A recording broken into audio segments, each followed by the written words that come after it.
We are starting a brand new journey together. Today, we are going to begin reading through the book of Acts, and we are so glad that you are taking this journey with us.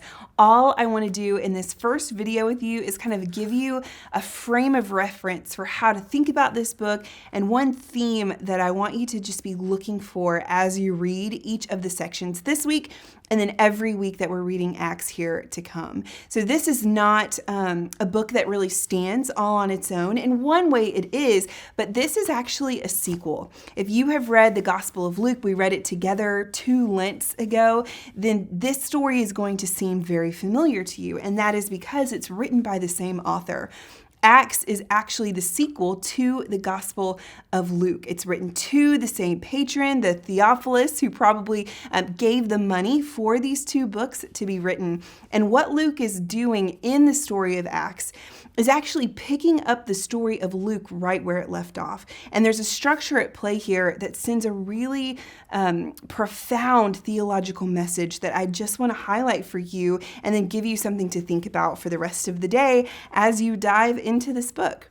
So there's a 3-part structure for Luke's gospel that we're going to revisit that I'm hoping will help you look at Acts in a different way. So Luke was divided up into 3 sections. First, there was Jesus' ministry in the north, in the Galilee region of Israel, where he spent a lot of his time teaching and being with folks, performing miracles. It's where he started his ministry in Luke's gospel.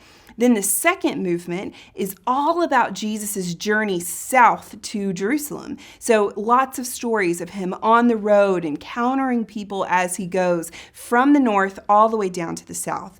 And then when Jesus arrives in Jerusalem, that starts the 3rd major movement. And the rest of Luke's gospel takes place in Jerusalem. It's where we see Jesus encounter the religious authorities and the temple authorities. It's where he gets in a lot of trouble and eventually is arrested and faces his trial and crucifixion. All of that finishes happening in Jerusalem. So the 3 movements of Acts actually map onto almost identically those 3 movements in the Gospel of Luke. And that's important because it's for, again, a huge theological purpose. So stay with me here.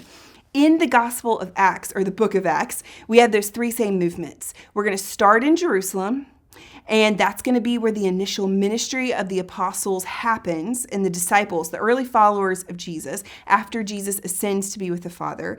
Then we're going to get a couple of stories about a select few of the apostles as they journey outward from Jerusalem to these other places. And then the 3rd movement of Acts is going to take place in Rome with one of the apostles, and it's going to look a lot like Jesus' story. He's going to face a trial.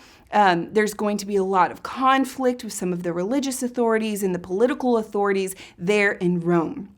So if you look at these 2 stories together, what started out as the small movement in the north, in Galilee, with Jesus creating this new kind of kingdom, went all the way to Jerusalem, the heart of Israel, the capital city where the temple was. It became something new. It grew into this new movement that began to spread outward to all of the Gentiles, to the Roman world of the time. So why is Luke structuring it this way? What is he trying to say? Well, it goes back to why Israel was created in the first place.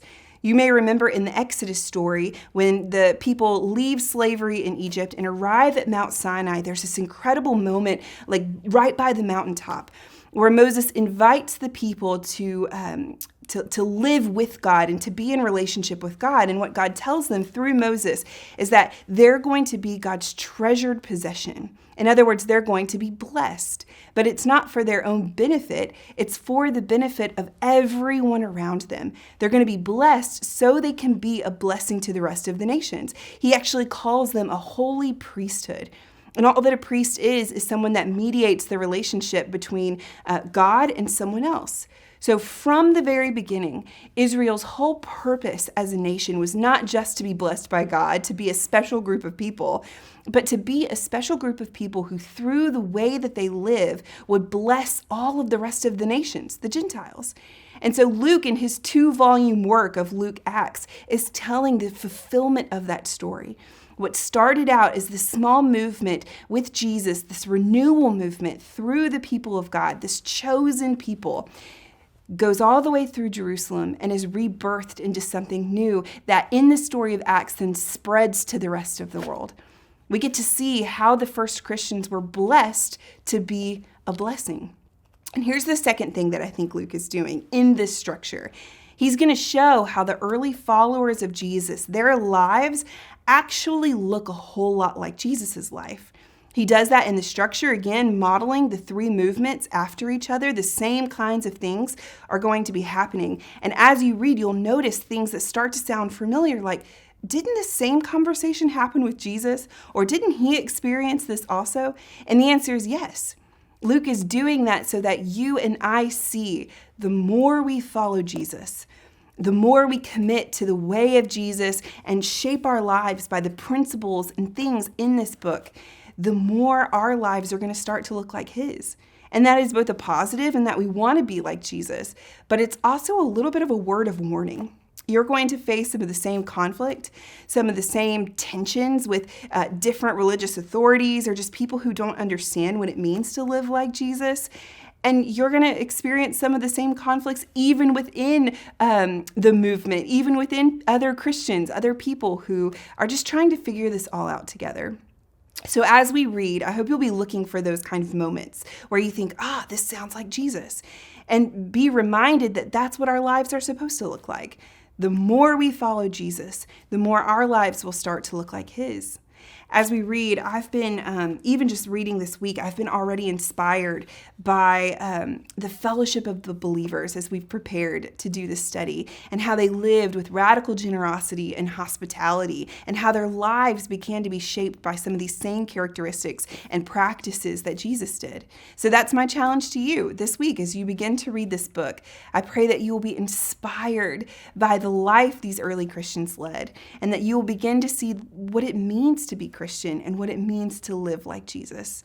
Bless you as you read. We'll be here every day with new videos for you, and we would love to hear your thoughts. Have a great day.